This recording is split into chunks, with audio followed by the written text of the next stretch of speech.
They say when a people forget who they are, the land forgets them too. Long before the drums went silent, before laughter left the village square, before children stopped dancing in the dust, there was a place called Kijani, a land once known for its festivals, colors, and songs that echoed from hill to hill. Every year, when the moon grew round and bright, the people of Kijani gathered for the Festival of Origins. Elders told stories through the night.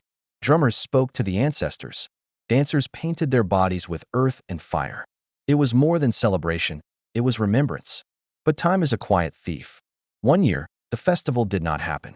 Then another passed. The elders grew tired. The young people chased foreign dreams. Traders came with new beliefs, new clothes, new gods, and slowly the old songs began to sound foolish. Festivals do not feed us, the people said. Tradition will not protect us, others added. And so the drums were stored away. The masks gathered dust. The stories were no longer told. That was when the land began to change. Rains came late. Harvests failed. Children fell sick without reason. Families argued more than they laughed. And worst of all, people began to forget who they were. Some said it was coincidence. Others whispered that the ancestors had turned their backs. Among the youth was a quiet young woman named Ao. She had grown up listening to fragments of old stories from her grandmother, who used to say, "When a people forget their roots, the wind carries them away." When her grandmother died, Ao found something hidden beneath her mat, an old festival mask, cracked with age, its eyes still fierce. Ao held it and felt something stir inside her chest. That night, she dreamed. She saw a vast crowd dancing beneath a glowing moon. Drums thundered like heartbeat. Then the music stopped, and the land cracked open, swallowing homes, voices, memories. She woke up shaking. The next morning, Ao went to the elders. "We must bring back the Festival of Origins," she said. The elders laughed softly. "Child, festivals are for the past. We need food, not drums." But Ao refused to be silent. She spoke to the drummers whose hands had forgotten rhythm. She went to the dancers who now wore shame instead of paint. She begged the storytellers to remember the old words.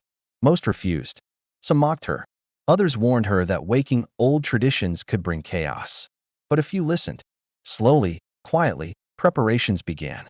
Masks were repaired. Drums were tightened. Old songs were whispered, then spoken aloud. Children watched with curiosity. Something ancient began to breathe again. Then disaster struck. A rival community, seeing Kijani weakened, decided to take their land. Armed men approached. Fear spread like fire. "Cancel this madness," the elders begged Ao. "We must prepare to run." Ao stood in the village square and raised her voice. "If we run without our identity, we will lose more than land. Tonight, we dance." The night of the festival arrived. Drums broke the silence for the first time in years. At first, people watched from their huts. Then feet began to move. Elders stepped forward. Children laughed. Tears fell as stories were told again. As the moon rose, something changed. The people remembered. They remembered who they were, where they came from, and what they stood for. When the rival community arrived at dawn, they did not find a broken village. They found a people standing together. Not armed, not afraid, united. Seeing this strength, the invaders hesitated. Negotiation replaced violence. Boundaries were respected. The land healed. Rains returned. Crops grew. Children danced again. From that year on, the Festival of Origins was never missed. And the elders finally admitted the truth. The festival did not save the people because of magic. It saved them because it reminded them of who they were. And as long as a people remember themselves, they cannot be erased.